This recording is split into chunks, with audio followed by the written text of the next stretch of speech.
ये कहानी शुरू होती है 16वीं सदी से। मेवाड़ के महाराणा उदय सिंह को चित्तौड़गढ़ और कुंभलगढ़ के बीच एक ऐसी जगह की तलाश थी जहां मेवाड़ की नई राजधानी बनाई जा सके।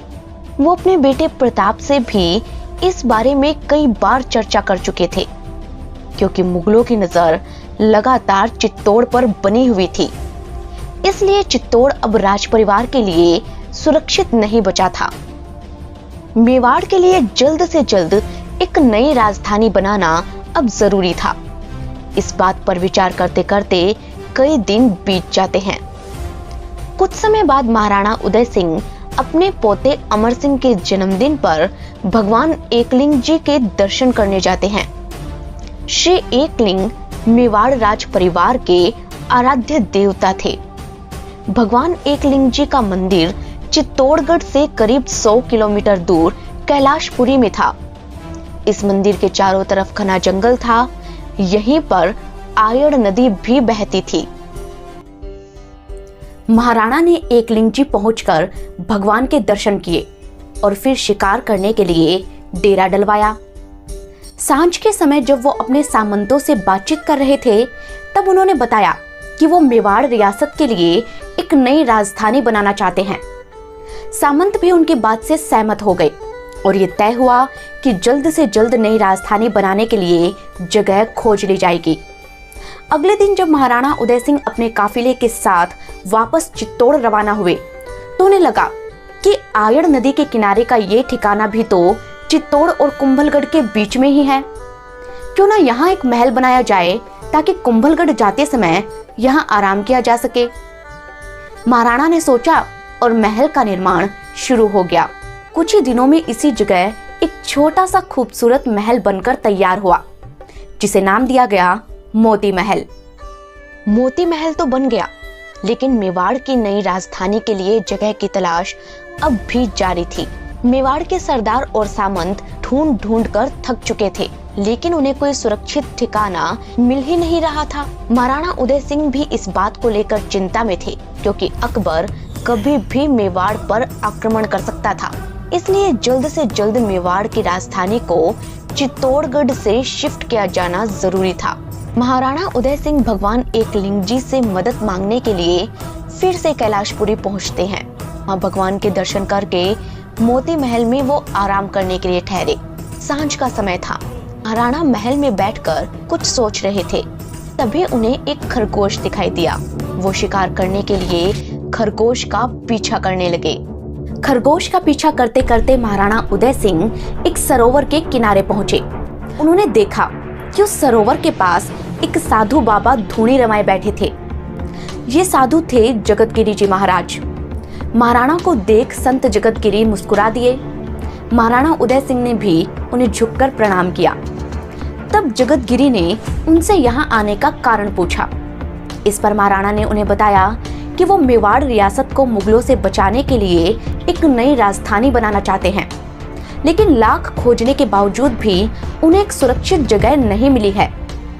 इस पर साधु बाबा मुस्कुरा दिए और महाराणा से बोले कि वो सामने जो मेरा धूना जल रहा है, तुम वहीं पर अपनी नई राजधानी बनाओ। तुम्हारी राजधानी हमेशा सुरक्षित रहेगी। महाराणा उनकी बात मान लेते हैं और इसी के साथ ही निर्माण शुरू होता है झीलों की नगरी उदयपुर का। देश की राजधानी दिल्ली से करीब 700 किलोमीटर दूर राजस्थान के दक्षिण में बसा है झीलों का शहर उदयपुर। अपने रॉयल पैलेस, लेक्स और रंगारंग राजस्थानी कल्चर के लिए फेमस उदयपुर को उसकी खूबसूरती के कारण राजस्थान का Kashmir, Venice of the east, fountain city, Vienna of Asia और लेक सिटी ऑफ इंडिया भी कहा जाता है। सिटी पैलेस के चारों तरफ बसे इस शहर को देखने के लिए आज दुनिया के कोने कोने से टूरिस्ट आते हैं। लेकिन एक वक्त ऐसा भी था जब उदयपुर पहुंचना कोई आसान काम नहीं था। ऐसा इसलिए क्योंकि ये इलाका चारों तरफ पहाड़ियों से घिरा हुआ था।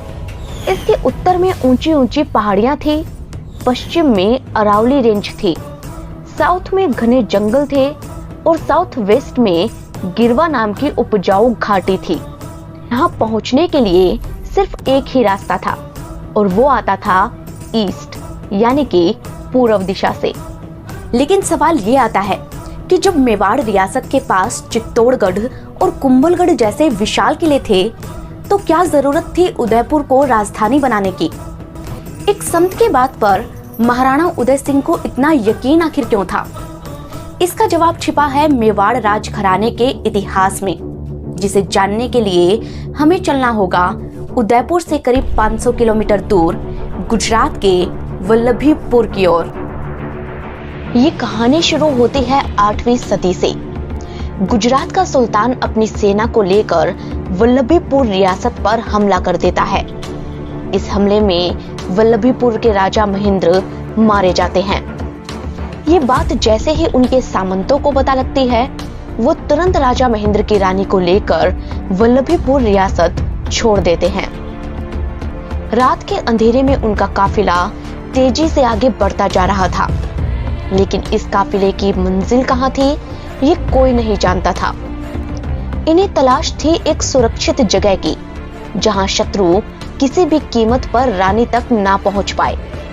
कई पहरों की लंबी यात्रा करते हुए वो जंगल के एक रास्ते में आगे बढ़ते जा रहे थे। ये रास्ता उन्हें ले जा रहा था वल्लभीपुर से 500 किलोमीटर दूर मेवाड़ की ओर। वैसे तो उस दौर में जब राजा वीरगति को प्राप्त हो जाते थे तो रानियां जौहर कर लिया करती थीं, लेकिन वल्लभीपुर की रानी ने जौहर नहीं किया, क्योंकि उनके गर्भ में वल्लभीपुर की राजगद्दी का वारिस था। जी हाँ, रानी गर्भवती थी, इसलिए वल्लभीपुर के सामंत उन्हें सुरक्षित रखना चाहते थे। कठिन जंगली रास्तों से गुजरकर रानी जैसे तैसे मेवाड़ तो पहुंच गईं, लेकिन अब उनके पास ना कोई ठौर थी और ना ही कोई ठिकाना। हालांकि रानी काफी समझदार थी, उन्होंने शत्रुओं के डर से अपनी पहचान छिपा कर रखी। मेवाड़ के एक छोटे से गांव नागदा के एक ब्राह्मण परिवार ने उन्हें प्रेग्नेंट देखकर आसरा दे दिया और वहीं उनके गर्भ से एक बेटा पैदा हुआ, जिसका नाम रखा गया बप्पा। बप्पा बचपन से ही बहुत प्यारा और समझदार था। वो घर के कामों में अपनी माँ की मदद करता था और रोजी रोटी के लिए नागदा के जंगलों में गाय चराने जाता था। लेकिन एक दिन बप्पा की गायें घने जंगल में चली गईं। उनका पीछा करते करते बप्पा भी जंगल में जा पहुंचा। वहां उसने देखा कि एक पेड़ के नीचे बैठकर एक ऋषि तपस्या कर रहे थे। ये सिद्ध ऋषि थे हरितराशि। हरितराशि ने जब बप्पा को देखा और उनसे बातचीत की तो वे उनसे बहुत प्रभावित हुए। अब बप्पा भी उनके पास रोजाना आ जाते और उनकी सेवा किया करते थे। इतिहास के पन्नों को पलटकर देखा जाए तो पता चलता है कि ये वो दौर था जब भारत पर अरब खलीफाओं का आक्रमण शुरू हो चुका था। वो रियासतों को लूटते, खून खराबा करते और लोगों का धर्म परिवर्तन करवाते थे। इस बात की जानकारी हरितराशि को भी थी। वो इराक, ईरान और अफगानी कबीलों के हमलों से काफी दुखी थे। उन्हें बप्पा में एक पराक्रमी योद्धा के सारे गुण नजर आते थे। इसलिए हरितराशि ने बप्पा को ठीक वैसे ही दीक्षा दी जैसे कि चाणक्य ने चंद्रगुप्त को। बप्पा की सेवा से खुश होकर हरितराशि ने अपने अंतिम समय में उन्हें ये वरदान दिया कि आज से तुम्हें रावल कहकर बुलाया जाएगा। तुम ही मेवाड़ के राजा बनोगे और तुम्हारे पैर कभी भी इस धरती से उखड़ेंगे नहीं। हरितराशि के वरदान का असर ही कहें कि बप्पा ने सबसे पहले चित्रकूट किले को जीता, फिर अरब के खलीफाओं को हराकर इराक और ईरान तक अपना साम्राज्य फैलाया। बप्पा रावल के ये वंशज आज 1300 सालों बाद भी मेवाड़ पर राज कर रहे हैं। महाराणा कुंभा, राणा सांगा, महाराणा प्रताप जैसे शूरवीर बप्पा के ही वंशज थे। कितने उतार चढ़ाव आए, कितनी जंग हुई, कितनी धोखेबाजी हुई, लेकिन फिर भी मेवाड़ की सत्ता बप्पा रावल के वंशजों के हाथों से कभी गई नहीं। ये बप्पा रावल को मिले उस वरदान का ही कमाल था जो उन्हें हरितराशि ने दिया था। महाराणा उदय सिंह भी बप्पा रावल की ही पीढ़ी से आते थे। जिस तरह बप्पा ने हरितराशि पर भरोसा किया, उसी तरह उदय सिंह ने भी जगतगिरी पर भरोसा करके उस जंगल में उदयपुर शहर की नींव रखी और उसे मेवाड़ की राजधानी बनाया। लेकिन अब यहाँ दूसरा सवाल ये आता है कि चित्तौड़ और कुंभलगढ़ जैसे विशाल किले भी अब मेवाड़ के लिए सुरक्षित क्यों नहीं थे? इसका जवाब जानने के लिए आपको इतिहास की एक और कहानी से रूबरू होना होगा। ये कहानी शुरू होती है साल 1540 में। कुंभलगढ़ किले से ये खबर आई कि मेवाड़ की राजगद्दी के असली वारिस उदय सिंह अभी जिंदा है। ये खबर चारों तरफ जंगल की आग की तरह फैल गई। जब चित्तौड़ की जनता, सामंतों और सरदारों को इस बारे में पता चला तो उनकी खुशी का कोई ठिकाना ही नहीं रहा। ये उनके लिए किसी चमत्कार से कम नहीं था, क्योंकि उदय सिंह की हत्या करके ही तो बनवीर राजगद्दी पर बैठा था। बनवीर यानी कि राणा सांगा के भाई का नाजायज बेटा। राजा बनने के लिए उसने ना सिर्फ राणा सांगा के बड़े बेटे विक्रमादित्य की हत्या की, बल्कि उनके छोटे बेटे उदय सिंह का भी कत्ल करने की कोशिश की। लेकिन वो उदय सिंह तक पहुंच पाता उससे पहले ही ये बात उदय सिंह की धाई मां पन्ना को पता चल गई। पन्ना ने बिना देरी किए कीरतबारी से एक बड़ा सा टोकरा मंगवाया और उसमें उदय सिंह को सुलाकर पत्तों से ढक दिया। कीरतबारी चुपचाप टोकरा लेकर चित्तौड़ के किले से बाहर निकल गया। लेकिन बनवीर तो खून का प्यासा था, वो हर हाल में उदय सिंह को ढूंढ ही लेता। इसलिए पन्ना ने उसे गुमराह करने के लिए वो किया जिसके लिए उन्हें इतिहास में मां से भी ऊंचा दर्जा दिया गया है। पन्ना ने अपने बेटे चंदन को उदय सिंह के बिस्तर पर सुला दिया। बनवीर ने चंदन को उदय सिंह समझकर उस पर तलवार से ताबड़तोड़ वार किए और उसकी हत्या कर डाली। ये सब पन्ना की आंखों के सामने हुआ, लेकिन उदय सिंह की खातिर वो चुप रहीं। पन्ना धाई के इस बलिदान की कहानी आपने अक्सर किताबों में पढ़ी होगी, लेकिन क्या आप इसके बाद की कहानी जानते हैं? इसके बाद पन्ना कुंभलगढ़ पहुंचकर वहां के किलेदार आशा देपुरा को सारी सच्चाई बता देती है और उदय सिंह को कुंभलगढ़ में छिपा कर रखा जाता है। वही बनवीर मेवाड़ का नया राजा बन जाता है। बनवीर राजा भले ही बन गया था, लेकिन मेवाड़ की जनता उससे नफरत करती थी। लोग तो उसे असली राजपूत भी नहीं मानते थे। करीब 6 सालों बाद जब मेवाड़ के सामंतों और सरदारों को ये पता चलता है कि उदय सिंह अभी जिंदा है, तो वो तुरंत कुंभलगढ़ पहुंच जाते हैं। कुंभलगढ़ में ही उदय सिंह का राज तिलक किया जाता है। इसके बाद मेवाड़ के सरदारों ने मारवाड़ के अखेराज सोनगरा चौहान को बुलाया और उन्हें सारी सच्चाई बताई। उन्होंने महाराणा उदय सिंह का जूठा खाकर ये साबित भी कर दिया कि वो ही मेवाड़ के असली राजा हैं। जिसके बाद अखेराज सोनगरा चौहान ने अपनी बेटी जयवंता बाई की शादी उदय सिंह से करा दी। इन्हीं जयवंता बाई ने वीर शिरोमणि महाराणा प्रताप को जन्म दिया था। अब बारी आई थी उदय सिंह की। कहते हैं कि मेवाड़ के सामंतों की मदद से महाराणा उदय सिंह ने बनवीर से चंदन और विक्रमादित्य के कत्ल का बदला लेने के लिए उस पर हमला कर दिया। दोनों के बीच भयानक जंग हुई और बनवीर हार गया, जिसके बाद चित्तौड़ का किला राणा उदय सिंह के पास वापस आ गया। हालांकि कुछ इतिहासकार ये बताते हैं कि उदय सिंह के आने से पहले ही बनवीर ने चित्तौड़ छोड़ दिया था। खैर, सामंतों की मदद से महाराणा उदय सिंह ने मेवाड़ की राजगद्दी तो वापस हासिल कर ली थी, लेकिन वो अपने शासन के कुछ सालों में ही ये समझ चुके थे कि चित्तौड़ किले में सुरक्षित रहना अब आसान नहीं है। वैसे तो ये किला इतना बड़ा और मजबूत था कि इसमें एक पूरा शहर समा सकता है, लेकिन समस्या ये थी कि दिल्ली से गुजरात जाने के रास्ते पर यह पड़ता था। इसी रास्ते से मुगल व्यापार किया करते थे। उनके व्यापार में कोई समस्या ना आए, इसलिए चित्तौड़ जीतना जरूरी था। यही कारण था कि मुगलों की सेना बार बार चित्तौड़ पर हमला करती थी। दूसरी समस्या ये थी कि ये किला पठार पर बना था। यहाँ पीने के पानी के तो कई तालाब थे, लेकिन राशन खत्म होने पर भूखों मरने की नौबत आ जाती थी। जंग होने पर बाहर से मदद मिलने का भी कोई रास्ता नहीं था। यही वजह थी कि महाराणा सांगा की मृत्यु के बाद जब गुजरात के सुल्तान बहादुर शाह ने चित्तौड़ पर हमला किया तो चित्तौड़ की सेना हार गई और महारानी कर्णावती को जोहर करना पड़ा। महारानी कर्णावती राणा सांगा की पत्नी और महाराणा उदय सिंह की मां थीं। उनसे पहले साल 1303 में जब अलाउद्दीन खिलजी ने चित्तौड़ पर हमला किया था, तब रानी पद्मिनी को भी जौहर करना पड़ा था। कहते हैं कि इस किले पर जब भी हमला होता तब हालात ऐसे हो जाते कि राजपूतों के पास मरने मारने के अलावा और कोई रास्ता ही नहीं बचता था। इतिहास बताता है कि रियासतों और रजवाड़ों के उस दौर में किला भले ही हार जाओ, लेकिन राजा और राजधानी सुरक्षित है तो रियासत पर उसी राजा का अधिकार रहता था। इसीलिए महाराणा उदय सिंह राजधानी शिफ्ट करना चाहते थे। उदयपुर को बसाना कई मायनों में फायदेमंद था। सबसे पहला तो ये कि जहां उदयपुर बसाया जाना था वहां पास में ही आहर नाम का एक शहर था, जो करीब 200 सालों तक मेवाड़ की राजधानी रह चुका था।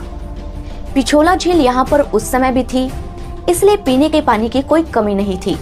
मेवाड़ साम्राज्य के सारे जरूरी रास्ते उदयपुर पर ही आकर एक होते थे, और जैसा कि मैंने आपको बताया कि इसके चारों तरफ अरावली के घने जंगल थे, इसलिए दुश्मनों के लिए उदयपुर पर हमला करना भी आसान नहीं था। अगर हमला हो भी जाता तो यहाँ दक्षिण दिशा में जो जंगल थे उनमें छिपकर जान बचाई जा सकती थी। कुल मिलाकर उदयपुर मेवाड़ साम्राज्य की भव्य राजधानी के लिए एकदम सही जगह साबित होने वाली थी। उदयपुर बसाने के लिए महाराणा उदय सिंह ने सबसे पहले पिछोला झील को बड़ा करवाया और फिर इसके किनारे एक रॉयल पैलेस बनवाना शुरू किया, जिसे आज सिटी पैलेस के नाम से जानते हैं।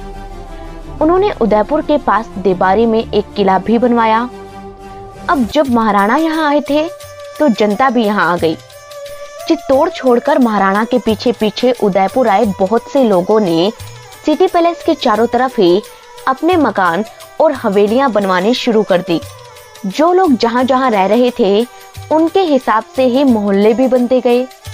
जैसे जहां मोची रहते थे वहां मोचीवाड़ा बन गया, जहां सुतार रहते थे वहां सुतारवाड़ा बन गया।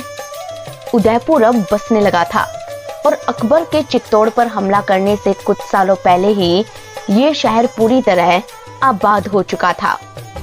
तभी तो 23 अक्टूबर 1567 को अकबर के चित्तौड़ पर हमला करने से पहले ही महाराणा उदय सिंह अपने परिवार को लेकर उदयपुर चले आए थे। जब मुगलों ने चित्तौड़ पर कब्जा कर लिया तब मेवाड़ के राजा उदयपुर से ही अपना शासन संभालने लगे। पहले महाराणा प्रताप, फिर राणा अमर सिंह, और इस तरह पीढ़ी दर पीढ़ी मेवाड़ के राजा उदयपुर से ही मेवाड़ का राज्य संभालते रहे। उदयपुर की अरावली रेंज मिनरल्स का भंडार थी। यहाँ तांबा, चांदी, लोहा, जिंक और लेड जैसे मिनरल्स मिलते थे, जो लोगों की कमाई का जरिया बने। उदयपुर से करीब 40 किलोमीटर दूर जावर में जिंक माइंस हैं, जो दुनिया की सबसे पुरानी जस्ता पिघलाने की खानें हैं। राणा लाखा के समय से ही यहाँ पर जिंक की माइनिंग शुरू हो गई थी। जिंक और दूसरे मिनरल्स बेचकर उदयपुर के लोगों ने खूब पैसा कमाया। इसी वजह से उदयपुर में सुंदर हवेलियां भी बनी। उदयपुर में जैन कम्युनिटी के लोग काफी तादाद में रहते थे और उन्हें इस व्यापार से जो पैसा मिला उससे उन्होंने खूबसूरत जैन मंदिर बनवाए।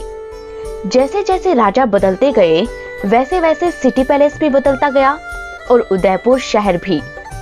पहले यहाँ पर सिर्फ लेक पिछोला थी, लेकिन बाद में महाराणा फतेह सिंह ने फतेह सागर झील बनवाई।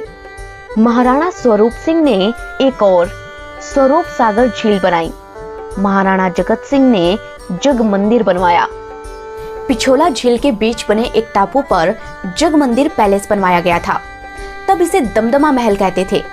इतिहास की माने तो बाद के सालों में मेवाड़ रियासत के राजाओं ने भी मुगलों से संधि कर ली थी, और जब जहांगीर से झगड़ा करके शाहजहां मेवाड़ आया तो मेवाड़ के राजा ने इसी दमदमा महल में ही शाहजहां को शरण दी थी। 18वीं सदी में महाराणा संग्राम सिंह ने अपनी रानी की सहेलियों के लिए खास तौर पर एक बहुत ही खूबसूरत गार्डन बनवाया, जिसे सहेलियों की बाड़ी कहते हैं। वक्त के साथ साथ उदयपुर शहर में एक नहीं, दो नहीं, बल्कि 5-5 झीलें बनी और तभी से इसे झीलों की नगरी कहा जाने लगा। कहते हैं कि यहाँ के सिटी पैलेस को मेवाड़ के 22 राजाओं ने 400 सालों के पीरियड में बनाकर पूरा किया।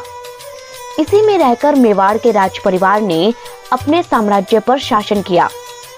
उदयपुर एक उपजाऊ इलाका था। मिनरल्स यहाँ काफी ज्यादा थे, इसलिए यहाँ के लोग संपन्न थे और जनता खुशहाल थी। 5-5 झीलें होने के कारण बारिश ना होने पर भी यहाँ पानी की कमी नहीं होती थी। वक्त के साथ साथ यहाँ एक से एक खूबसूरत मॉन्यूमेंट्स बनते रहे।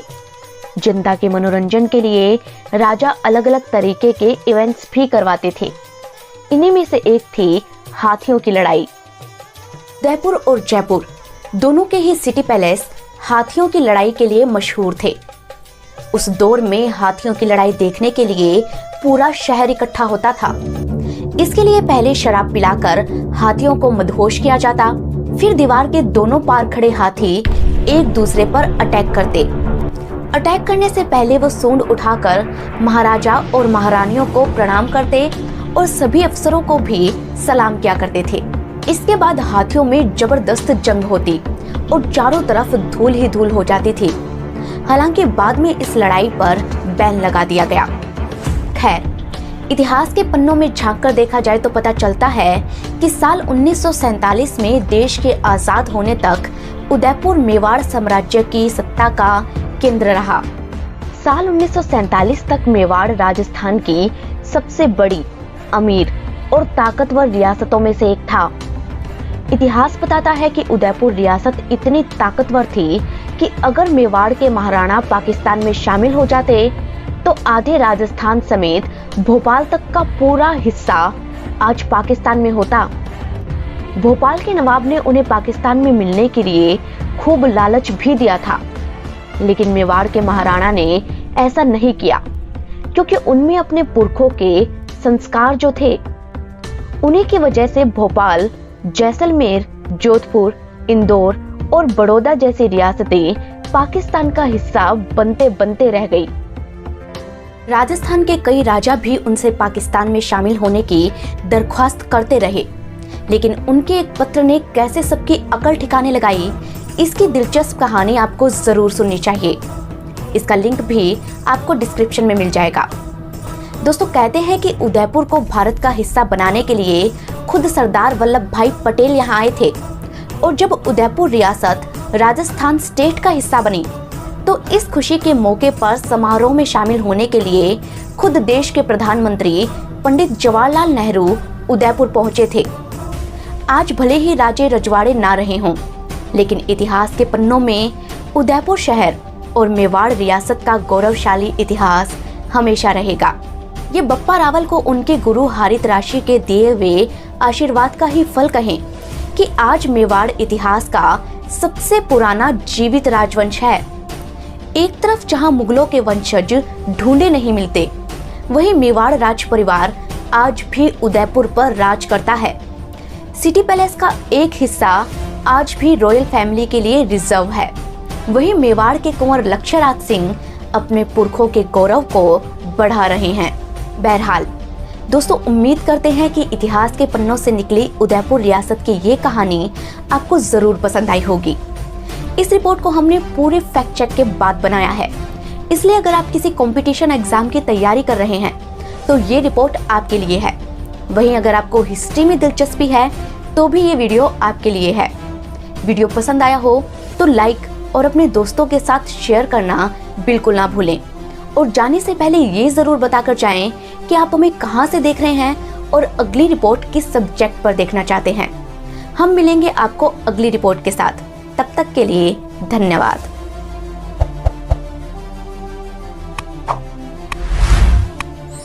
Oh.